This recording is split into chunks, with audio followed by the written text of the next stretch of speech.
All right, so this is Bad Watch, and this week we watched Dune, the 1984 version.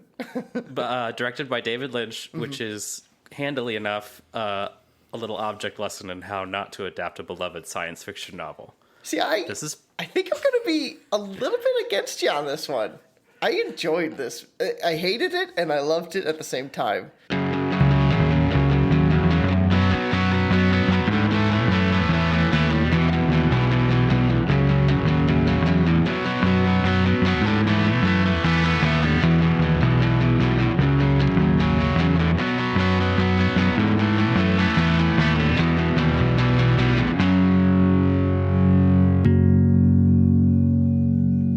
Okay, so that's the thing. I finished this movie and immediately went online to the library to see if I could check out the ebook. Oh, really? And I'm in line behind like 2 or 3 other people. Okay. But I'm going to get it because I really wanted to reread the book after watching this bore of a film. See, I've read it a little, I think pretty much more recently than you have. And then my beloved daughter tore my copy of Dune to pieces. So now I have to get a new copy. But yeah, so well, that's why we call your daughter Shai Hulud. That's a little joke for the Dune heads out there. Oh my. Yeah, she was the great father? I don't know. Yeah, I can't really keep that going. Yeah. But I did want to pick some highlights from the Wikipedia page. Okay. If I can find the link that I Now, saved. are you doing Wikipedia on the story of Dune itself, or the making of the film, or making of this film in particular? Ooh, this is gonna be magic. We don't have time to go into how great and awesome the book is, and truly, Andy and I both love the book. That's not an exaggeration. We really like it. Mm-hmm. After seeing The Elephant Man, producer Raffaella De Laurentiis decided that David Lynch should direct the movie. Really? Around that time, Lynch received several other directing offers, including Return of the Jedi, and I would love to imagine an alternate universe in which David Lynch directed Return of the Jedi. Holy cannoli. And then it continues, he agreed to direct Dune and write the screenplay, though he had not read the book, known the story, or even been interested in science fiction. Lynch worked on the script for 6 months with Eric Bergen and Christopher DeVore. The team yielded 2 drafts of the script before they split over creative differences. Lynch subsequently worked on 5 more drafts.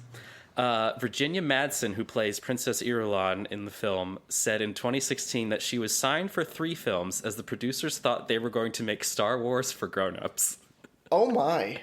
Oh, this is a torrid affair. I'm so excited. It's so juicy. Oh, on March 30th, 1983, with the 135-page 6th draft of the script, Dune finally began shooting. Goodness. Shot entirely in Mexico with a budget of over $40 million.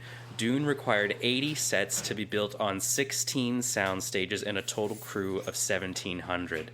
Many of the exterior shots were filmed in the Samalayuca Dune fields in Ciudad Juarez, Chihuahua. Okay, I wondered where they'd done those shots. Now, there's one little other thing I want to read. Okay. Where it talks about the editing of the film. Oh my. And the rough cut of Dune without post-production effects ran over 4 hours long. Of course it did. But Lynch's intended cut of the film, as reflected in the 7th and final draft of the script. Now remember, they filmed off of the 6th draft, so was almost 3 hours long. Universal and the film's financiers expected a standard 2-hour cut of the film. The producers and Lynch excised numerous scenes, filmed new scenes that simplified or concentrated plot elements, and added voiceover narrations, plus a new introduction by Virginia Madsen. And I have to say, that voiceover narration really sold the movie to me. The voiceover narration, this movie would immediately made me so angry. Much better if they just cut out all of it. Oh, it made me so mad the entire time. I was like, stop. It is never necessary. Not in a single instance is it necessary. It just makes everyone sound incredibly stupid. Or the whole, the fucking whispering nonstop. Yes. They're doing what? how is this? Like, stop. I don't need to hear your internal monologue. Moon. Yeah, like, stop whispering. From my dream. Like, yeah, you showed us the dream. He Kwisatz Haderach? Oh. Everyone whispers in this movie in their head. No one talks in a normal voice to themselves. It's kind of an interesting thought there. It's the most annoying thing. But yeah, that was a major issue. Smash cut after, Princess Irulan gives like a prologue. Which I actually thought that was pretty decent. Like, it set everything up pretty well. It kind of ran through the different political arms or groups that were in conflict. I mean, because it's not a simple story. There's a lot of people. No, and that's the thing. It's a very difficult, dense work of fiction, and I think adapting that into film has a whole set of challenges that obviously David Lynch is now intimately familiar with. I'm assuming he eventually read the book at some point. At least I hope so. They must have, right? They must have. But it's just let's hope he did. But what if I he would just agree skipped? What if he just skipped it and just went to his what's his son Frank Herbert's work? What if he just skipped to and just went to that? Oh my God! No, Frank Herbert's OG. It's Brian Herbert. Oh, maybe? Brian. Yeah, no, you're right. Yeah. It's Brian. Frank Herbert's the OG Dune head. But I would agree. The prologue, but from Princess Irulan, is very strong. It definitely feels very much like the scrolling, the crawl in Star Wars films. Yeah.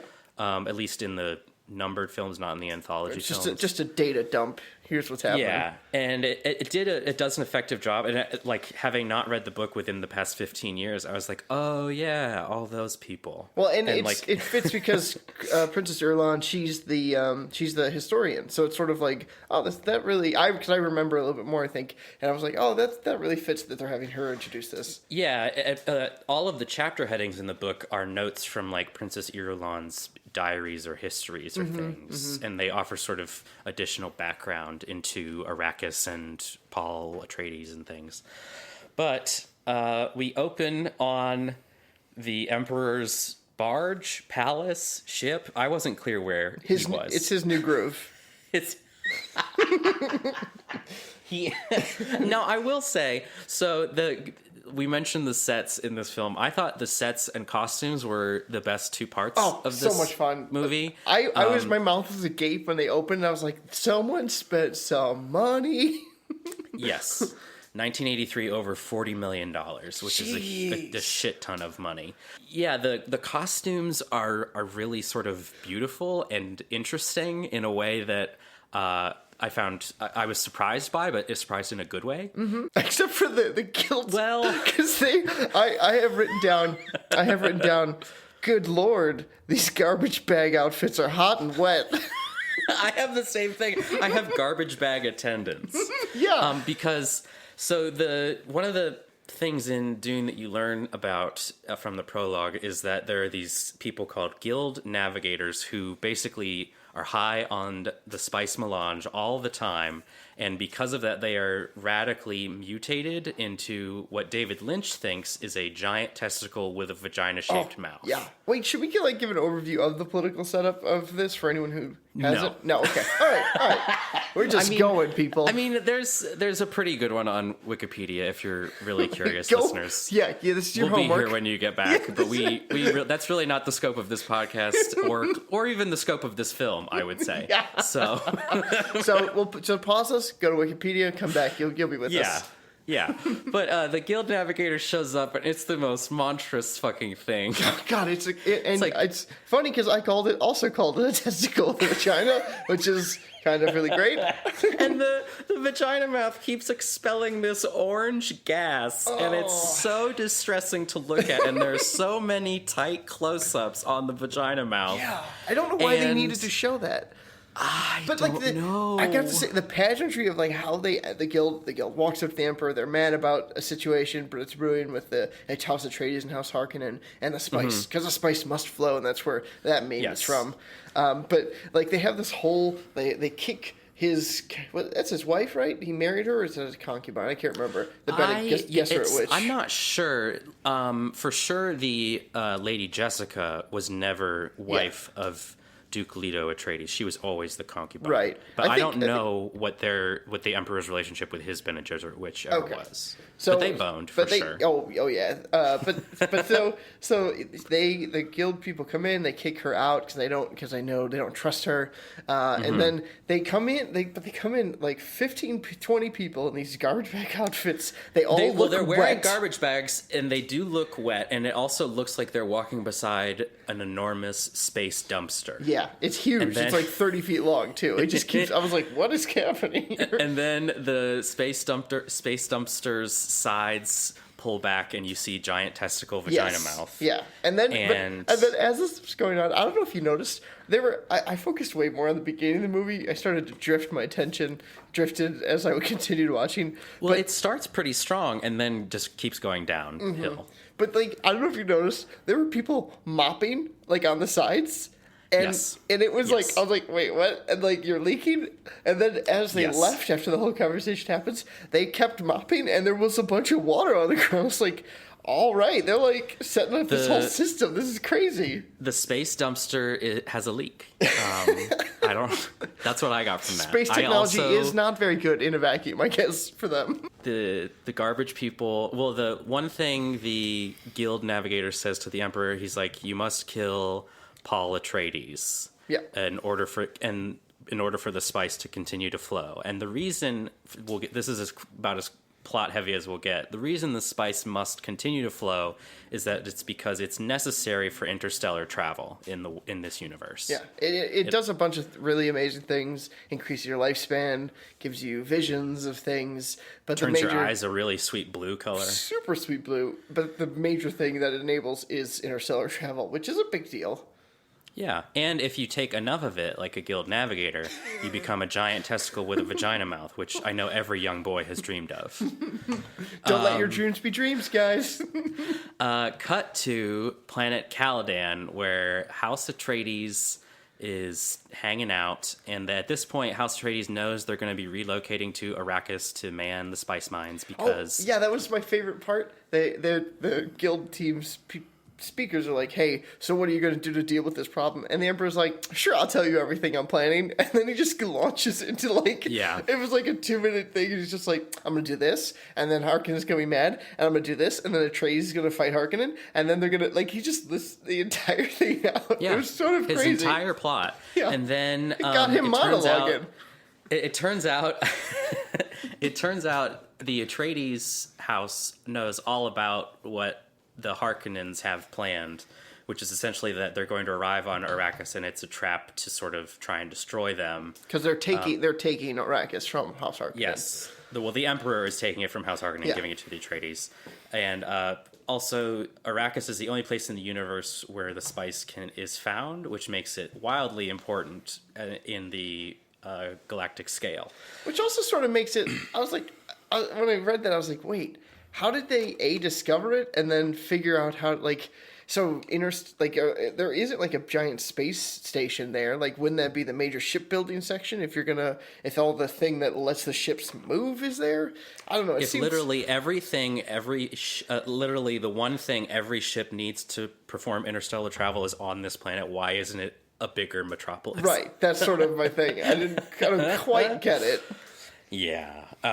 It's like how there's all these trains in Chicago, but no train tracks. Or like if that were the case. That's not the case, in case you were wondering. Right. Yeah. But yeah, Twin Peaks is studying up on the sandworms, or as the Fremen call them, the Shai Hulud.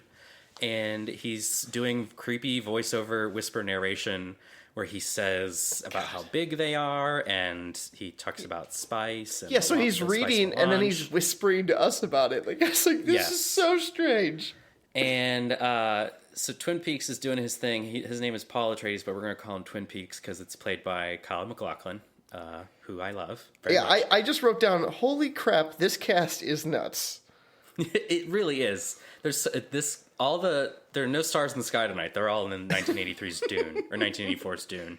But yeah, then all of a sudden, Jean-Luc Picard walks in, whose real life name I've forgotten. It's Patrick bonkers. Stewart?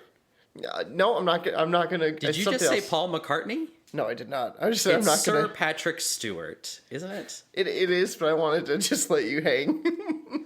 Jean-Luc Picard comes in. He's like Twin Peaks' fighting he's tutor. playing Guernsey, so he's he's his fighter / he's like a fighter and a lover character. But he doesn't. I think it's a huge dense book consolidated into one movie, so he does not play the role that I wish he would have had the opportunity to. Because I loved Guernsey's character in the book. Yeah, same with Duncan. He's sort of he's in for like 2 scenes of the film, and he's a major character in the book. And then there's a creepy guy called a Mentat who looks like he just finished drinking blood because his lips are very red as well, and it's like dribbled onto his chin. Yeah, they're very careless with it. They're extremely, because apparently the Mentats, who are like these tutors who live a really long time and live to educate the human multiple computers. generations in one family's house. They have to drink this red fluid, and all of them do so very sloppily. Yeah. Because they all have wild and crazy eyebrows, and they all look like they just finished drinking blood. See, now how they told us that they were doing the red lips thing, I thought that was very interesting, because they had, on the other Mentat they show from the Baron Harkonnen's Mentat, he sings a little song, sort of like, or it's like a mantra. It's like a little prayer or something, yeah. And it's like, it's like how Mentats function, but it's like, in the course of his day, as like that's his like mantra to center himself. It was really interesting and informative all at once. I thought that was a nice touch, much better than whispering what's going on to us. Yes, I would agree. There's some really cool world building happening in this movie, at least in the first half hour, 45 minutes or so, and then it all stops. Then the editing of like 17 hours condensed into 2 really catches up with the you. The first 30, 45 minutes, it does feel like the setup to a 3-hour plus movie, like Lord of the Rings level long. And it made me sad that this film is definitely not that. It clocks in at like 2 hours and 15 minutes or something. Feels a lot longer though, and a lot more disjointed. way longer. There's a scene in House Atreides where Picard fights Twin Peaks, and they're covered in polygons. And in my notes, I have when polygons attack. And that was sort of frustrating to me because they clearly spent so much on the set design, and they almost did all of the special effects as an afterthought. Like, if you think about the fact that David Lynch was offered this film around the same time Return of the Jedi was being filmed, that's wild to me, because I feel like Return of the Jedi is not my favorite Star Wars film by any means, but I feel like it's just a better looking movie. Well, a lot of ways, at least the space travel stuff and the stuff with spaceships. I have notes on that, but I actually liked the shields. That actually made sense to me based on how it was described.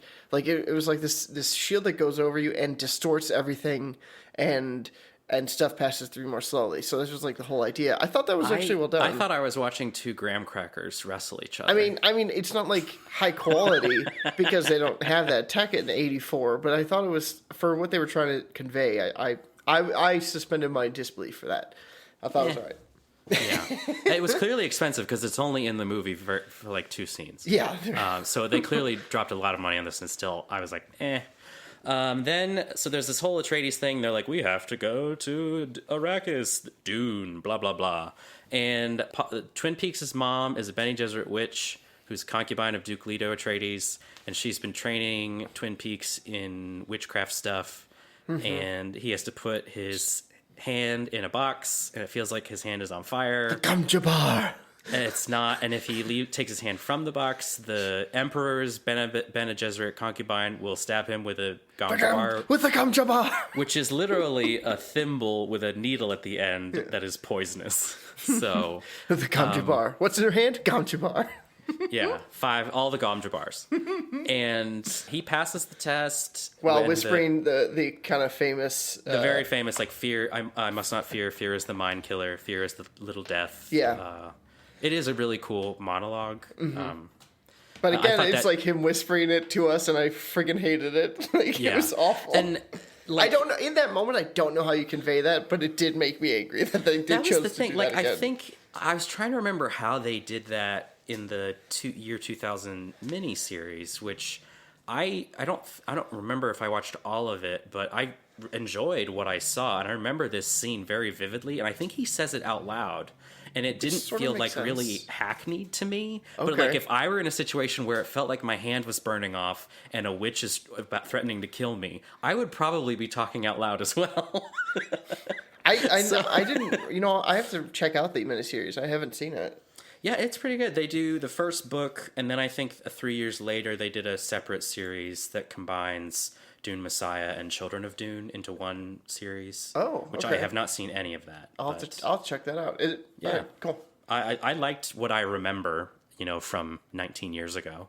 So, but anyway, then we go to the House Harkonnen, and they live in like a factory or some shit. It's so bonkers. Like, the Harkonnens are the villains in the story, but David Lynch, I asked in my notes, like, what the fuck does David Lynch have against redheads? Because everyone in House Harkonnen is a redhead, and they are all ugly as fuck, except for Sting, who plays Fade, who is Paul Atreides' nemesis for whatever reason.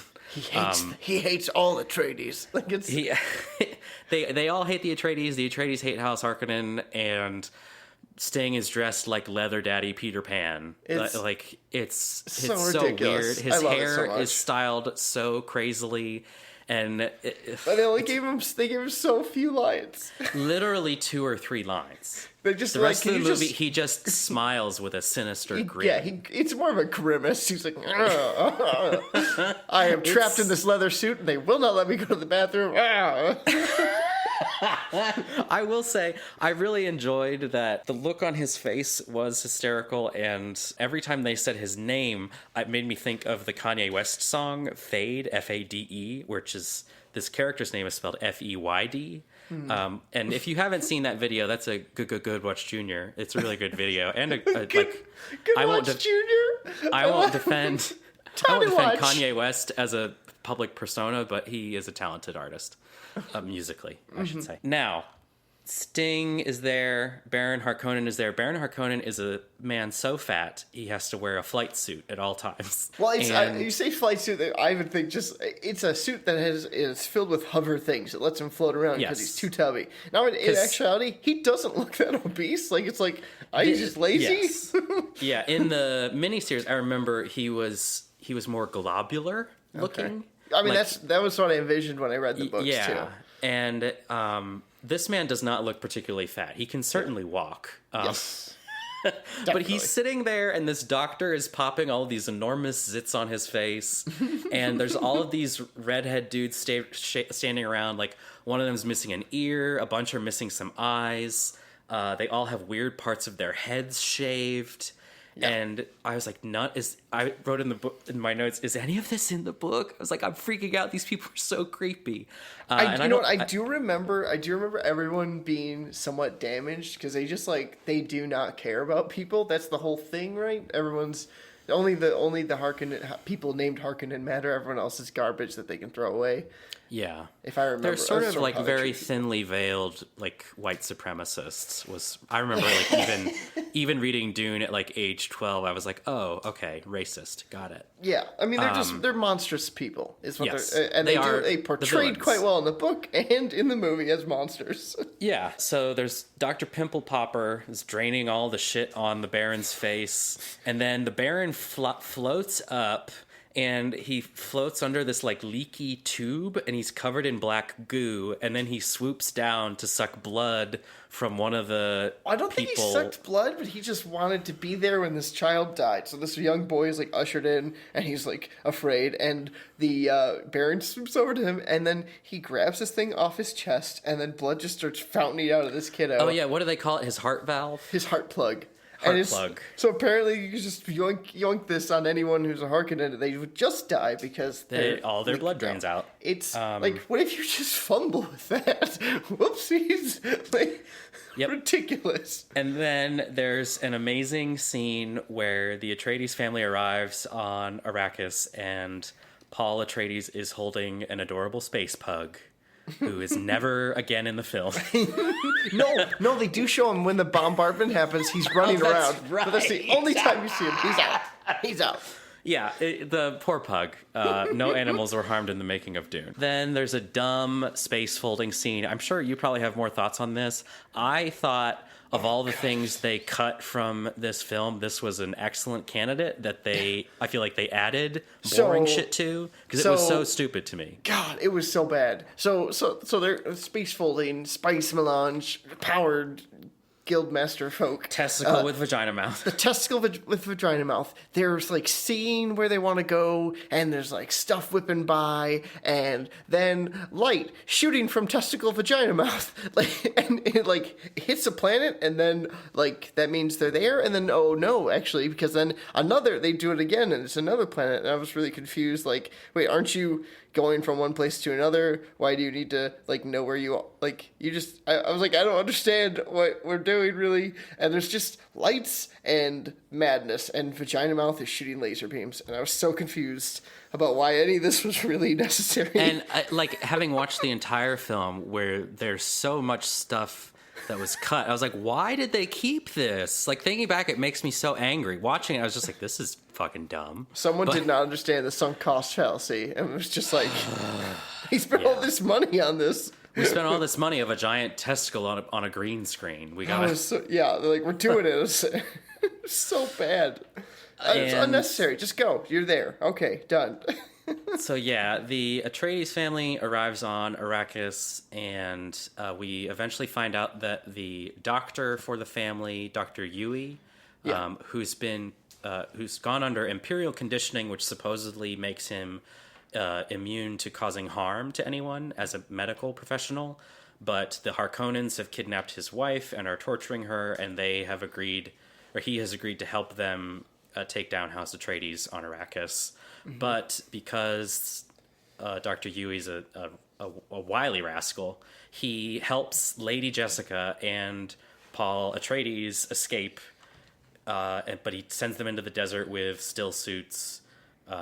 Which is the important, all-important suit that recycles all your water and everything you excrete in your normal system to save it so you can survive for much longer in the high desert. Yeah, with wearing, I think they say like wearing a still suit that's in good condition, you can survive in the desert without food for like up to 2 weeks or something crazy, because you have so much water and other stuff being recycled for you. But they make it out to the desert. There's this whole very long, very hectic, very not fun to watch scene where the palace is getting blown up. Yeah, that was, and then the fighting there was so ridiculous. Like what? Yes. They have this impenetrable house shield that they put up when they land after they fix it up, because Harkonnens are like, they have beyond UA, they have all this other assassins and saboteurs going on. So they get UA to break the shield, and then they start bombarding everyone. And then there's like these scenes of just like troops running around and like Harkonnen troops throwing people willy-nilly. Like, I don't understand why that was important to show.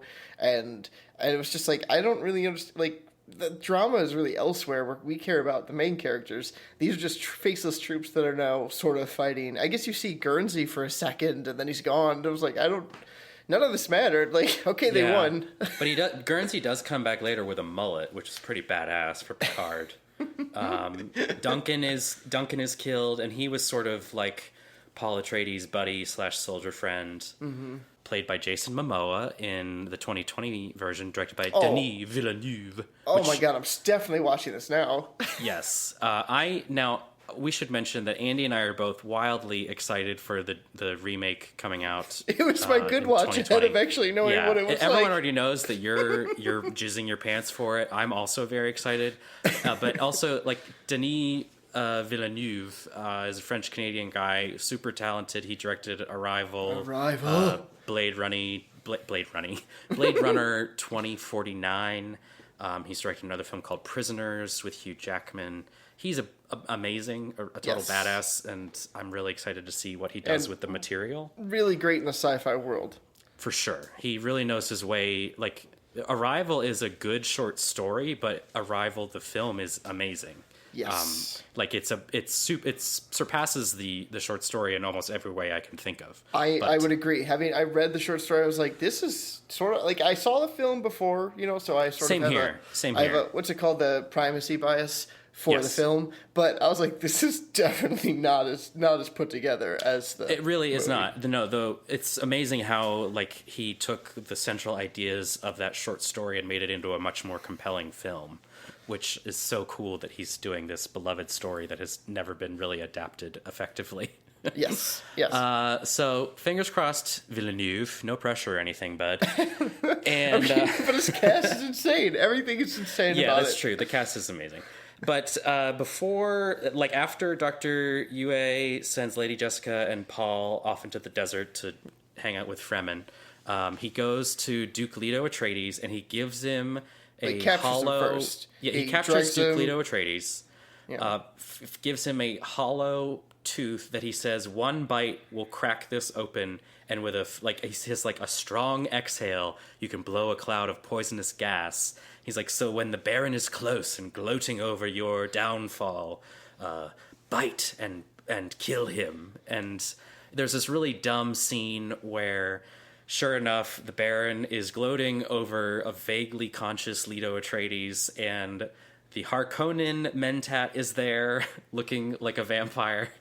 And at one point, Duke Leto, who is drugged and dazed, he's looking at the Baron, and there's a very bad superposition of the Mentat's face over it. Wait, did they do that? Because I only saw the other. I didn't There's see a very slow and very poorly done fade from Baron's face to the Mentat's face, and that's who Duke Leto Atreides ends up killing with the poisonous tooth. Oh, wait, so hold on. I thought, so he sees, I remember the way I saw it was the Baron, he saw the Baron, and he, was still too drugged. Baron took a step back, we look at the Mentat, and then the Mentat's face shifted. His face shifted the Baron's face. Well, that's the thing. The Baron was 3 feet away when they show Leto looking at him, and then the Mentat is 3 feet away, and then the Mentat bends over Leto Atreides' mouth. And he dies. Yeah, he cracks it, and it was awesomely explosive. He's like, and it's just like a boom. It was. I was watching this and I was like, "Is this the birth of Slimer from the Ghostbusters?" Because he exhales this enormous cloud of green gas. I was sort of yeah. intrigued. How did he have that much in his mouth? Did they give him a tube or something? I was really intrigued. I really wanted to know how they did that as well. It's pretty interesting. Because it was a lot of gas. There really was. There really was. Then at this point, you're like Lady Jessica and Paul Atreides are arriving in the desert. They reach the safety of a rock. They avoid a sandworm. And I remember thinking, using the witch powers, they escape the Yes. clutches of their evil captors. Yes, both Paul and his mother have what is called the Voice, which is sort of like if you've ever read Preacher or seen that show. It's like that. Yeah, where that's you good. use the Voice and you can command people to do basically anything. Or I guess Kilgrave if you've seen Jessica Jones. Same thing there. All right, so they've gotten to the safety of a rock. Got And this was the part on. I paused the movie and I was like, what the fuck? We're halfway through? I thought this was chapter 5 in the novel. Yeah, it's everything. Yeah, it was sort of nuts when I realized that. I was like, there's a lot more to happen. But and also- this is when the editing really kicks in, because I noticed, I was like, what? Why? You skipped what? That happened a lot for the rest of the movie. Yes, and it's really dumb. There's a really sad montage scene later where it shows Paul Atreides training all these Fremen soldiers in the ways of the Bene Gesserit, and then it cuts to him making out with his gorgeous Fremen bride. So that was crazy. So in all that we see is him dreaming of this woman with the blue eyes. Turns out it's one of the Fremen ladies that he meets. Chani? Yeah. That's her name, yeah. And so he's going to fall in love, I guess. Okay, cool. But all we see is him dreaming, they meet, and then the next time we see them together, they're making out. Making babies. I was like, this feels a little brief. Yeah, a little abbreviated, I think you could say. It goes, I've seen her once in a dream, I saw her twice, now I met her in real life, and now it's baby time. I was like, whoa, boy. Yeah, and that was a bummer because Chani, I remember as a really badass character in the book. Yes, and yeah, she's real ass. absolutely robbed of all agency in the movie. which is a shame. I think they had so much more planned for her, because in the beginning they're like, she's like, if you would have hurt my tribe members, I would have killed you. That's how they start their meeting. Yes. And I was like, okay, all right. And then like she doesn't have a voice for the rest of the movie, basically. I did want to briefly talk about, so the Harkonnens go back to the palace now that it's vacated of House Atreides, and they're just like destroying shit, and I was like, why are they breaking everything if they're moving back in? Like that doesn't make sense to me. There's this music comes in that I described as Trans-Siberian Orchestra bullshit. Is that Toto? That's all Toto. It's Toto. It's fucking Toto. I forgot. I wrote down when I saw the music by Toto, I was like, Toto, all caps. I wrote down. I didn't realize that until after the movie. I was like, of course it's fucking Toto, the band that everyone knows for doing that song that now Weezer has covered. They did fucking Trans-Siberian Orchestra BS in this movie. Oh man. Yeah. So Toto. then I was gonna say that as much as I wanted to like this movie, where it really started going downhill for me is where Twin Peaks and his dad are with Max von Sydow going to check out a spice mine before all the betrayal happens. Okay. And it's a cockpit scene that is very reminiscent of all the cockpit scenes in Plan 9 from Outer Space. Where it's a tiny little room with some levers, and there's no sense of depth. Their to microphone the ship. system was hilarious. Like you had to stick it in. Like it wasn't like a headset thing. You had to like jam it a little. I was It like, what doesn't do you make any fucking sense. You'd think they would get so annoyed with that on the first flight with this type of ship that they go back to the drawing board and change it. But there are some interesting scenes that are sort of shot from the perspective of this cockpit of the ship they're flying in, where you can see the sandworm traveling beneath the surface towards the spice mine. But then it sort of jumps to close-up shots using miniatures that look pretty bad. And I love the character, the guy that is their guide on Iraq. Max von Sydow. Yeah, wait. I just have him as Lannister because he's the Lannister. He's Tyrion Lannister's father in Game of Thrones, and I was like, man, he's so young in this. I know, he looks great.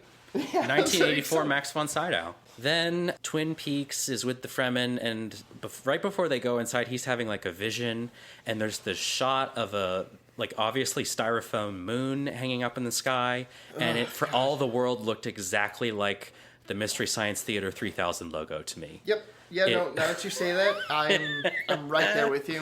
It looks really dumb and bad. And I have a note that says, Stilgar waters run deep. Because Stilgar is the badass Fremen chieftain who sort of takes Paul under his wing as a surrogate father figure. Mm-hmm. They make Lady Jessica drink the water of life, which comes from the sandworms, and it's poisonous. Yep. Because they have a Bene Gesserit witch just like hanging out with them, which I did not remember at all. Oh yeah, from they the did. book.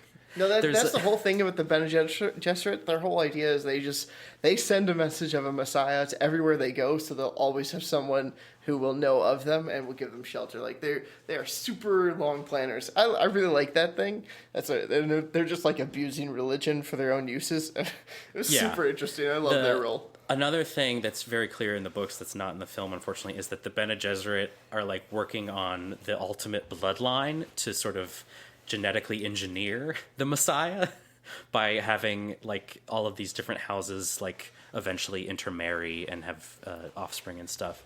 Yeah. But so the Fremen Bene Gesserit lady is old and she dies, and then when Lady Jessica drinks the water of life, she obtains all of the knowledge from the previous Bene Gesserit witch, and her unborn daughter in her womb is immediately born with all of the knowledge of this elderly woman who just died. And also her mom, all the knowledge of her mom and this elderly woman. Well, and the water of life thing is something that each Bene Gesserit woman does, so it's like carried on through their system, whatever. So now this Ali, is her name Ali? Aaliyah, she's now like got 12 generations worth of knowledge or something. And as a She she's comes still a out of the fetus at that womb point. like speaking she, 7 languages or some shit. It's yeah, bananas. she just like fucks with people, and so sometimes she wants Dolly, but other times she wants to discuss the political changes and the impacts on the globe for the next 20 years. Like, and that's another scene where it literally shows Aaliyah's fetus like growing. And it's a shot that goes on so much longer than is comfortable or even necessary. And then all of a sudden, Twin Peaks is the general, and he asks for 100 Fremen soldiers. And I don't know if you noticed this, but there are 98 men and 2 very small children. I didn't count, but I did see the kids. The 2 kids are right up in front in all of the training scenes. And it's like, what are they doing there? Well, so I think I get, like, because the whole thing with the Fremen is that they're, like, the ultimate badasses, and they do not give a shit, and so everyone fights. And so I think that's what they were trying to show. Was with that, but I was like, why are the children here? I think you're right. That is what they were going for, but it also seemed like, well, we only found these 2. Right? I was like, yeah. So I think it was again another example of them like we're gonna convey all this stuff and then not really. Yeah, and so then as Paul Muad'Dib, which is his Fremen name, is training these soldiers, they start attacking the spice mines to completely halt all spice production. Yeah, they're doing guerrilla warfare strikes, and they're gonna break up the Harkonnen grip and make the Emperor come there, and that's the whole plan is so that because I think they know the Emperor caused this, and so they want to kill the Harkonnens and the Emperor. Yes. And now at this point, there's a scene of the Emperor hearing about what's happening on Arrakis, and he straight up calls for genocide, which was hot damn, dude. It's a little on the nose, given your whole outfit as like a classy Nazi. But then the Paul Muad'Dib drinks the water of life because he wakes up from a dream realizing he's lost his future sight, and then he lives, which he's the first man to ever drink the water of life and live, proving that he's the Kazwich Haderach. The Kwisatz Haderach. And also he cries tears of blood at one point in this scene, and I was like, the Christ imagery is getting very heavy-handed, Mr. Lynch. I think you can tone it down a little bit. But I mean, that was totally the whole. That was what I mean. Mr. Herbert was sort of doing that too. So it's. I mean, it's not. I didn't feel this. I mean, crazy. for sure, Frank Herbert was doing that. But there's like literally, it felt like Paul was laying in the middle of the desert with his arms like perpendicular to his body, crying tears of blood. And like, I was like, what the fuck? I like, have you not heard of any subtlety? But I'm just glad they didn't have him whispering to us right there. I mean, that's true. And also, it sort of made me mad that this was so heavy-handed. And part of what makes Dune so engaging is that it's like very religious in scope, but it also is sort of a satire of religion in many different ways, and that is not at all discussing people abusing religion. That's not at all reflected in what Mr. Lynch has created here. But then there's some more scenes with creepy Alia, and I don't know if you noticed this. I was actually watching this, I was worried something was wrong with my internet connection because it felt like all of her dialogue was done with bad ADR, where like her lips are moving and all of her words are not matching her lips. Now I want to go back and check that because it was creepy. So bananas, and maybe I just didn't notice it. But I didn't because they made it really creepy, and they gave her the voice at all times, sort of thing. So she was always grinding, like growling. She's always talking like this, and she's literally like a 4-year-old girl. Yeah, she's a 4-year-old girl with a 30-year smoker voice. Like, and like I couldn't tell if that was an intentional effect or if they just fucked up with Aaliyah's dialogue. Yeah, so, I don't know. Then there's a fight scene between Muad'Dib and Fade when first this is what I loved this. Muad'Dib has to call a sandworm. That's like a rite of passage. He has to call the Shai Hulud. Yeah, so he sets up a thumper and he calls the worm and then he has to ride the worm, and that's how you know you're a man in the world of Arrakis. I was just like the music they played when he did it, like it looked really easy, and the story was like he didn't struggle too much with it. Like the worm comes, you jam something under its scales, and you lift the scale up. Like he's got a whole system. So you lift the scale up, the worm rotates because it doesn't want to get sand underneath its scales. You climb the worm, you ride it, you stick like hooks in it, and then you can guide it. So it's pretty straightforward. Yeah. So he does it, and the music that plays is like this triumphant, he's done it, and it was just like that didn't look crazy. Like he just jogged up and like did it. Yeah, he made it look like really easy. Doesn't even break a sweat. Yeah, and that's a really intense scene in the novel where you're like, oh shit, this worm could roll over and crush him to death. And all of this will have been for naught. So, and there are no stakes to this scene whatsoever. Yeah, it was just like, oh, he just jogged on over. They're like, oh, he summoned a big worm. The prophecy is true. Like, yeah, and there's this creepy scene where everyone comes to Arrakis. The Emperor, the Harkonnens, the Fremen people. They've killed all the spice mines, and they're converging on the palace. And they kill all the Imperial soldiers, the Sardaukar. What are they called? Sardaukar. I think that's how you pronounce it. And they're in the palace now. They've infiltrated. They've killed all the baddies. And Aaliyah is just straight up messing with the Baron.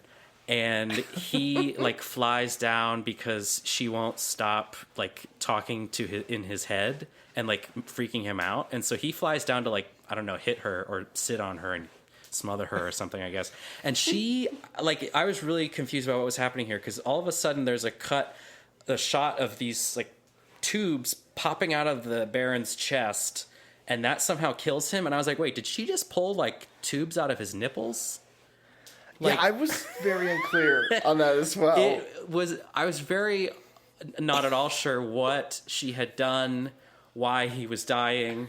Like, was it even part of his body, or was it part of his weird suit? Did he have extra heart plugs? I don't know. Did he have extra nipples, perhaps? I mean, it's canon now that Mads Mikkelsen had a triple nipple in Polar. So... Yeah, I mean, so maybe they're going for that. They didn't know it, but they were. Yeah, and then... So the Baron dies, and Muad'Dib and Fade fight at long last... And Muad'Dib wins, and the movie ends, and Sting's not a fighter. Yeah, Sting. We know he's a lover, a tantric lover, and this fight goes far too quickly for his tastes. He needs about 6 hours. He really needs a few hours just to get warmed up, man. He wasn't even hard when he died. Then Muad'Dib has like a vision of these ocean waves because in the prophecy there's this notion that all of the water reserves that the Fremen have built up will eventually be enough once they release them to make Arrakis a water and earth planet. The whole thing with the water, like I feel like that wasn't given. Like the whole thing for the Fremen is that water's life, and like it is so ingrained in the culture, and I feel like that is just really washed. See what I did there? Washed away. Yes. And it was a shame because I always thought that's one of the more interesting facets of this culture, where it's like, if you have any water, you're a big deal, and like they've been scavenging water for hundreds of years to try and do terraforming work, and it's such interesting things. They just like, oh, those are things that are happening. As far as this film is concerned, the Fremen are dumb eccentrics who live in the desert. They have no They have no culture. And they're good at fighting, and there's a shit ton of them, which is all that really matters for taking down the Harkonnens. Mm-hmm. There's also, like, one of the scenes that I still remember so vividly from the book that sort of gets at this idea you're talking about, like the importance of water to the Fremen, where it's before the Harkonnens leave Arrakis. It talks about how the natives of Arrakis are walking past this plaza that has like palm trees, and all of them are like shaking their fist at these palm trees. Mm. And someone asks why, and he says, well, it takes, X amount of water every day just to keep those trees alive here. And for the Fremen, that's like such a crime because that water could be going to so many other things. You could keep a family alive for months. Like it was just like they measured it out. They know to the deciliter how much is being used for this stupid plant, and they're like, we could do. Yeah, David Lynch is really like, cool. oh, the Fremen are obsessed with water? Okay. It's not like their whole culture? Okay. Like, he could really care less about the Fremen. At this point in the film, he's like, cut out all this bullshit with Stilgar and Chani. I'm over it. There is sort of, the montage scene we discussed earlier comes in around the time you meet the two soldier children who Muad'Dib is training. And there's this crazy montage where they're blowing up spice mines. He's boning down with Chani. We find we find Guernsey again, right? Guernsey shows up. He's got a mullet now. And he was like a mercenary for the Harkonnen, and they were like, "Join us," and that's fun. Yeah, they kept him around because he was a valuable soldier, and that's the movie. It just sort of fades away. It just sort of you're just like, that's it, and it felt so much longer than 2.25 hours. But Andy, do you you know how I'm feeling? I don't feeling know. Financial. Oh, I do now. Got it. Hello, am I in the right apartment?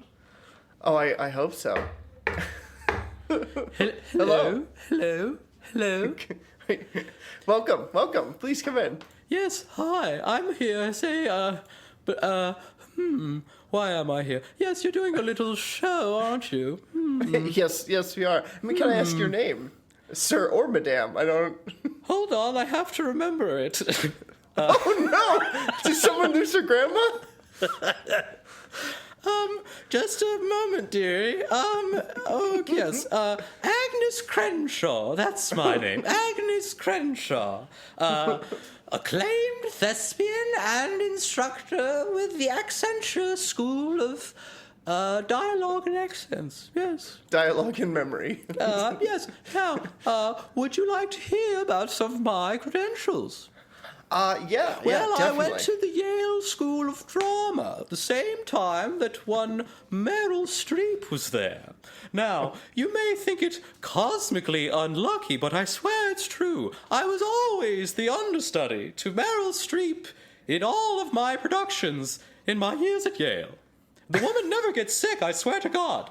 That is a real shame. I'm so sorry to hear that. What have you been doing since then? Losing to Meryl Streep. just ever since. All right. Maybe the Alzheimer's is a good thing. I got 3 callbacks to play Margaret Thatcher in The Iron Lady, but who got that in the end? Fucking Meryl. Always Meryl. But I'm not bitter. I've had a lovely career besides that. All right, that's good. It's good I've to hear. done some community productions. I taught Michael Caine his Michael Caine. So Ask me to do my Michael Caine. I'm worried about what that might result. Master Bruce? I don't know where I am anymore. You know Tom Hardy? I've done actually quite a bit of work with Christopher Nolan. You know Tom Hardy and his Bane voice. Yes. I taught him that. Can you give us a little? Oh, I was born in the darkness, raised in it. Sounds very different when you're wearing that fugly mask he's got on the whole time. Miss Crenshaw, I must say, you have such a range. Oh, I know, darling. It's really a shame that Meryl has a greater range, but not by much, I must say, you know. Quite. Oh, so, please. So you paid to be here? Is that how you got in? I don't know. I heard on your show one of my former students, actually, in point of fact, and I thought I would try it. What do you do Okay. here? we BS until our time is done. Ah, I see. That makes sense from what I could hear earlier. A bunch of bullshit. Yes. Well, quite. But yes, one of my former students was on your program. I believe he introduced himself as Percival Charles Walcott III. Oh, is that the way you say it? Is that not his name? Well, not how I knew him. Oh Lord! What deeper backstory are we about to Well, learn? here's the thing. There were a couple students who thought it was hilarious to give themselves highfalutin names when they used the southern accent. But I know it was my student because he had that thing where the molasses just dripping out of his mouth like McConaughey stoned. But anywho, Your accent is, your voice's vocal range is so impressive. my Cockney's not bad, isn't it? But anyway, It's absolutely delightful. so that's all I say. Yes. Well, toodaloo, bye. Bye. So I thought that went well. Yeah, I don't think we're going to hear from the FBI. For that? She just kind of showed up, and I was so charmed by her. Oh, you were charmed. Okay. But That's what we're going to call it. so now it's time for Good watch. Now, I want to start with one that Andy and I both share, and I think, for me at least, it is maybe the best sci-fi adaptation ever.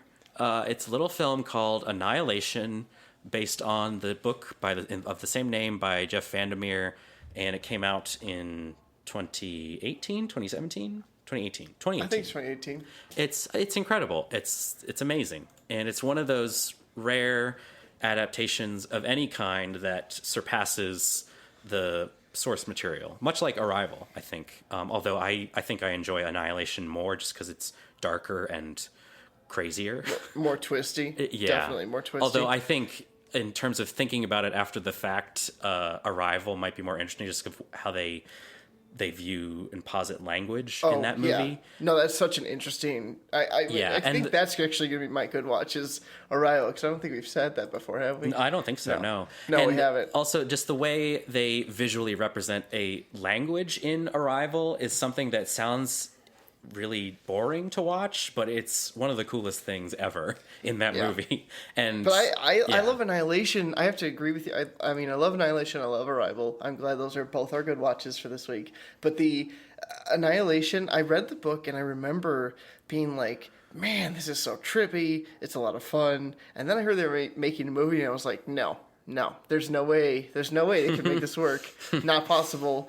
And then they went and did it and I was like, all right. You did it, yeah. You made this horrifying, the psychological horror of the whole environment, and just what when things go awry in weird, messed up ways, where there's no intelligent direction guiding anything, it's just random and horrifying. Oh, so much fun. Yes, it's incredible. So Annihilation is my good watch. I would also like to briefly plug an Amazon original series called The Tick, which is incredibly funny and endearing and charming. And second season is streaming now. It's 10 episodes. And there's... Yeah, I keep seeing ads for that. And I was like... It's really... I remember the cartoon being really wonky and a lot of fun. It's a really, really cool adaptation of the Tick character, which they've tried to adapt many times. This isn't the first live-action television show they've done. There was a cartoon show. It started as a comic book.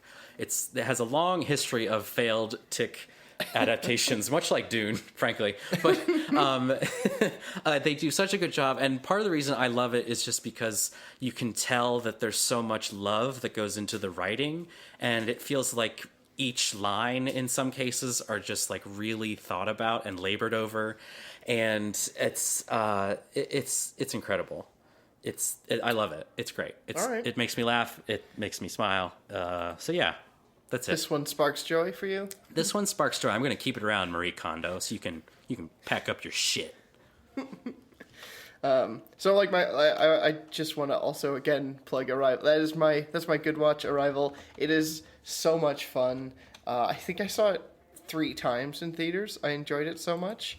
And the discussions that spawn from it when people are like, but wait, and then you go like on a quest after you hit the end of it, where you're like, I need to revisit the whole framing of the movie because everything I saw is it's sort of like a what is it, Sixth Sense sort of calls everything. It's sort of like question. that, and also Usual Suspects. It's sort of like at the end of the movie, you have to rethink literally everything that came before. And it's a sci-fi movie, which is like, how did they do that in sci-fi? Which is like, not what you expect out of sci-fi. And I feel like, contrary to those other 2 films, like, because Arrival makes that process, the film becomes even more rewarding as a result. Whereas in like watching The Usual Suspects, like that's a movie I enjoy, but you do feel like you've been tricked. watching Yeah. it. Whereas Yeah. with Arrival, you're like, oh my god, this is so much more interesting all of a sudden. Yes, everything becomes so much more interesting. Yeah. And it just makes you, it's heartrending and makes you want to cry, and I love it so much for that. Yeah, the and- emotional impact of the ending is just Amy phenomenal. Adams is great. And you focus, the main character's a linguist, Yes. which is Crazy. that's never going to happen again. Yeah, it's crazy. But also, I think Jeremy Renner has about as much acting ability as a pile of bricks, particularly when he's playing Hawkeye in the Avengers films. But I actually really liked him in Arrival. Yeah. He I and mean, he Amy didn't Adams have a lot huge- of chemistry, and he Yeah. plays his part. He plays like a physicist, I think. Yeah, he's a physicist. And he's they're the trying to math communicate guy. with this alien race, and I thought, yeah, he does a great job. So Yeah. Mad- Yeah, mad I mean, props. his role is he's a supporting role, and he does a great job. yeah, As supporting.